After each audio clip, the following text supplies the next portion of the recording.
Circe Grahawani Rambu Enda. Saya Marlen Francisca Metkono. Saya Upsiana Ana Cibako. Pada video kali ini kami akan membahas terkait dengan model pendidikan berbasis HAM, dalam hal ini perencanaan, proses, dan evaluasi. Selamat menyaksikan.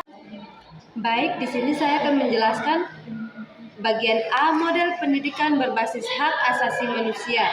Bagian pertama, pengertian model pendidikan berbasis HAM. Model ini adalah pendekatan pendidikan yang menjadikan prinsip-prinsip HAM sebagai landasan utama dalam keseluruhan aspek pembelajaran. Nah, pendidikan tidak hanya dipandang sebagai hak dasar, tapi juga sebagai sarana untuk menanamkan nilai-nilai HAM dalam kurikulum, dalam metode pengajaran, dalam lingkungan sekolah, dan kebijakan pendidikan. Nah, tujuannya adalah menciptakan sistem pendidikan yang adil, non-diskriminatif, serta membentuk peserta didik yang sadar akan hak-haknya dan hak orang lain. Baik, pada bagian kedua ada karakteristik utama model pendidikan berbasis HAM. Yang pertama ada holistik dan menyeluruh. Nah, di sini mencakup pengetahuan, nilai, sikap, dan keterampilan untuk memahami dan membela hak asasi manusia. Yang kedua ada inklusif dan non-diskriminatif. Nah, di sini menjamin hak akses pendidikan yang setara untuk semua tanpa membedakan latar belakang. Yang ketiga, partisipatif dan pemberdayaan. Nah, di sini mendorong keterlibatan aktif peserta didik dalam proses belajar dan pengambilan keputusan. Yang keempat, ada relevansi dan adaptif.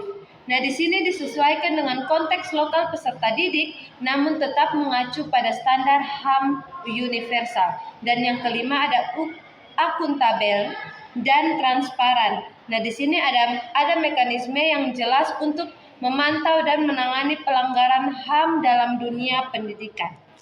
Oke, baik, selanjutnya pada kesempatan selanjutnya saya akan membahas terkait dengan model pendidikan berbasis hak asasi manusia atau HAM. Di sini adapun prinsip-prinsip yang mendasari model pendidikan berbasis HAM yang seringkali mengacu pada prinsip-prinsip 4A yang digagas oleh Katarina, yaitu yang pertama ada available atau tersedia.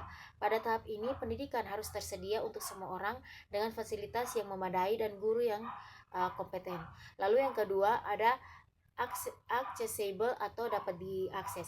Pada tahap ini pendidikan harus dapat dijangkau secara fisik dan ekonomi oleh semua orang tanpa hambatan dan diskriminatif. Lalu yang ketiga ada acceptable atau dapat diterima. Pada tahap ini bentuk dan isi pendidikan termasuk kurikulum dan metode ajarnya harus relevan sesuai dengan budaya siswa dan berkualitas tinggi. Lalu yang terakhir ada adaptable atau dapat disesuaikan. Pada tahap adaptable atau dapat disesuaikan ini, pendidikan harus fleksibel dan dapat beradaptasi dengan kebutuhan perubahan sosial dan kebutuhan individu tanpa membedakan latar belakang siswa. Lalu selanjutnya adapun tujuan utama dari model pendidikan berbasis hak asasi manusia ini. Yang pertama, tujuan utama dari model pendidikan berbasis HAM adalah menciptakan individu yang sadar akan hak dan kewajiban mereka. Dalam tahap ini mereka dapat menghargai keberagaman, memiliki toleransi tinggi, dan mampu berkontribusi pada pembangunan masyarakat yang adil dan demokratis. Lalu yang berikut ini juga bertujuan untuk mencegah pelanggaran HAM yang dapat membangun budaya penghormatan terhadap martabat manusia secara universal. Jadi pada tahap ini, model ini melihat pendidikan bukan hanya sebagai sarana untuk mendapatkan pengetahuan, tetapi sebagai hak asasi manusia itu sendiri yang harus dijamin dan dihormati oleh negara dan seluruh elemen-elemen masyarakat. Di sini tujuan pembelajaran harus disesuaikan secara spesifik dan berbeda dengan tujuan pendidikan pada umumnya ataupun tujuan kurikulum. Pada tujuan ini sejalan dengan tujuan UNESCO, yaitu learning to be, learning to know, learning to do, dan learning life together. Tujuan ini juga sejalan dengan tujuan pendidikan nasional, yaitu kognitif, psikomotor, dan sikap. Sekian dari saya, selanjutnya akan dijelaskan oleh materi selanjutnya. Terima kasih. Poin keduanya itu perencanaan pendidikan berbasis HAM. Nah, perencanaan pendidikan berbasis HAM atau hak asasi manusia adalah proses yang berpusat pada pemenuhan hak-hak peserta didik, memastikan pendidikan sebagai hak dan kewajiban negara. Nah, tahapnya itu meliputi yang pertama identifikasi kebutuhan dan pemetaan hak. Nah, menentukan kebutuhan belajar beragam peserta didik dan memetakan hak-hak fisik dalam pendidikan termasuk analisis kesenjangan akses. Yang kedua itu menyusun kurikulum berpusat pada HAM, yaitu merancang kurikulum yang mengintegrasikan pemahaman dan penghormatan HAM, kemudian mendorong pemikiran kritis, empati, resolusi konflik non kekerasan. Nah, yang ketiga alokasi sumber daya adil dan non diskriminatif, yaitu memastikan penyediaan fasilitas, bahan ajar, guru berkualitas dan dukungan yang memadai serta kesetaraan untuk semua.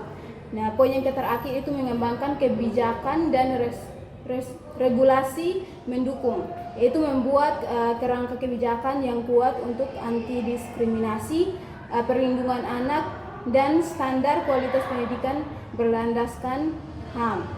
Nah, pada poin ketiga saya akan membahas tentang proses pembelajaran berbasis HAM. Proses pembelajaran berbasis HAM adalah pendekatan pendidikan yang tidak hanya mengajarkan tentang HAM sebagai konsep, tetapi juga mengintegrasikan nilai-nilai dalam belajar mengajar. Ini bertujuan untuk membentuk peserta didik yang tidak hanya memahami hak-haknya, tetapi juga menghargai, melindungi, dan memenuhi hak-hak orang lain, serta bertindak sesuai dengan nilai-nilai kemanusiaan. Nah, proses pembelajaran dalam model ini bukan hanya tentang transfer pengetahuan, tetapi juga tentang pembentukan karakter dan pengembangan kapasitas peserta didik sebagai agen HAM. Nah, dalam hal ini membahas tentang yang pertama, lingkungan belajar yang aman dan inklusif serta partisipatif. Nah, ruang kelas dan lingkungan sekolah harus menjadi tempat yang aman secara fisik dan psikologis, bebas dari kekerasan, intimidasi, dan diskriminasi. Ini harus diterapkan secara penuh, di mana memastikan setiap peserta didik menghargai dan memiliki kesempatan yang sama untuk belajar dan berkembang. Nah, partisipasi aktif peserta didik dalam proses pembelajaran dan pengambilan keputusan yang relevan dan kehidupan sekolah harus didorong menumbuhkan rasa kepemilikan dan tanggung jawab. Nah, poin yang kedua adalah metode pembelajaran yang mendorong berpikir kritis dan empati. Nah, penggunaan metode pembelajaran yang interaktif, partisipatif, dan berpusat pada peserta didik sangat esensial.